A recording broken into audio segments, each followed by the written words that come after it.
Let's just look at it. MHA got ejected. Connecticut Mystics days. And got thrown out of the game right here. Alyssa Thomas was driving in. MHA said, "We are not having it. I'm not having it." Well, she was not having it right off the court. A WNBA forward was ejected with 7 minutes still remaining on the clock.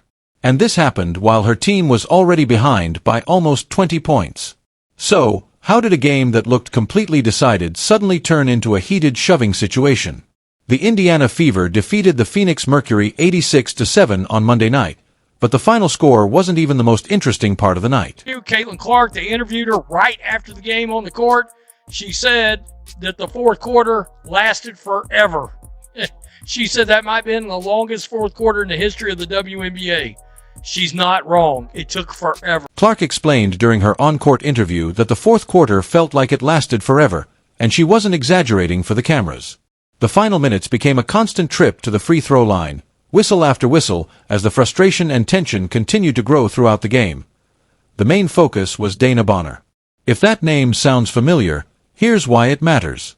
Bonner joined Indiana before the season, played only 9 games, and eventually left the team.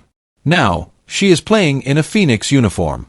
She is also connected with Mercury star Alyssa Thomas, and she already has a history with Clark from their physical 2024 playoff battle. So, when Bonner and Clark got into a physical battle while fighting for position in the fourth quarter, this wasn't just two players having a random collision. It was old tension that had been building for months finally boiling over. Look at Sophie right here. She's going to play tough guy, but Sophie's just not going to have it. By the way, these two used to be teammates. There's DeWanna Bonner showing her ass as normal, and Sophie. Sophie looks like she absolutely... Look at how quickly everything escalated.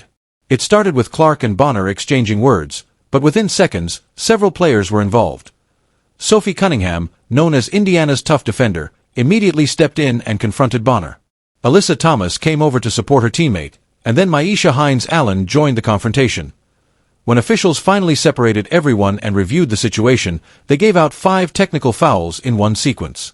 Clark, Cunningham, Bonner, Thomas, and Hines-Allen were all penalized. Clark received her 5th technical foul of the season, resulting in a $1,000 fine and a warning letter from the league. Cunningham received her 3rd technical, which carried a $500 fine. But Hines-Allen wasn't done yet. Just 8 seconds after the first technical, she pushed Bonner and received another technical foul. A second technical means an automatic ejection, and that's how a player gets removed from a game her team is winning by 19 points. First quarter from hell. First quarter was embarrassing. Got to be able to space the floor, make open shots, and get downhill. I thought we did a lot better job getting our feet in the paint. That's what allowed us to give better looks, and then we also got to the free throw line, which helped as well. Embarrassing. Embarrassing, she called it. It was pretty ugly. And embarrassing was Clark's own word, not mine. She had every reason to say it because the opening quarter was historically poor. The Fever scored only 6 points. 6. They shot just 2 of 18 and were down by 13 after the first quarter. Bleacher Report described it as one of the ugliest quarters of the entire WNBA season. Here's the detail many people missed. Alyssa Thomas alone scored more points than the entire Fever team in that first quarter. But then the second quarter arrived, and Indiana exploded for 35 points. Same arena, same players, but a completely different team. That comeback wasn't luck.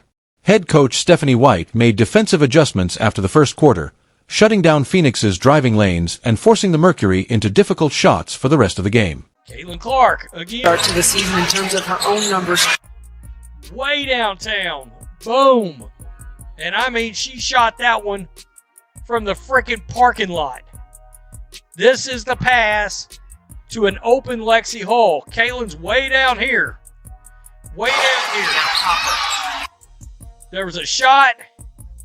They head back down the court. Caitlin's got it. The biggest reason behind that turnaround was Clark. She scored 15 of her 24 points in the second quarter alone. Powerful stretch of three-pointers and aggressive drives helped Indiana erase a 13-point deficit and take the lead before halftime. Her final stats were impressive. 24 points on 8 of 17 shooting, 3 of 10 from three-point range, 9 assists, and 3 rebounds in 29 minutes. She ended the game just 1 assist away from a double-double. And this has been the story of her season. She is averaging a career-best 21 points and 8 assists per game. Her assist numbers rank second in the entire league, only behind Alyssa Thomas. She didn't do it by herself either. Kelsey Mitchell scored 22 points, and Monique Billings delivered a quiet double-double on the boards. But there is no doubt about who stepped up when Indiana needed a leader. When the Fever needed someone to carry them, Clark was that player. Third straight game dropping double digits in a quarter. 15 points tonight. The Fever in the first quarter, in Stephanie White's system, 6 points, 2 of 18. Fever in the second quarter, under Cece's takeover, 35 points, 10 of 18. He also, and I don't think I've got that from Venom, but he also caught the fact that Caitlin Clark got pulled in the third quarter and Kelsey Mitchell got some buckets. And I was like, oh, okay. I see what they did. Now, this is where many fans online took the conversation in another direction. Some people claimed Clark was pulled and benched while Kelsey Mitchell continued playing, suggesting something questionable was happening with the coaching staff. Oh, let's actually look at what happened, because these stories spread quickly and deserve a clear explanation. Clark played 29 minutes. She only sat during the final moments, with about 1 minute and 15 seconds left, in a game Indiana had already controlled. That late substitution is why she finished 1 assist short of a double-double. And if there is a real criticism, that is the point people can discuss. But giving your star player rest in the final minute of a comfortable win, especially before facing the same opponent again 2 nights later, is not a conspiracy. It's called managing minutes. There is a fair conversation about how Stephanie White handles Clark's minutes and opportunities during a long season.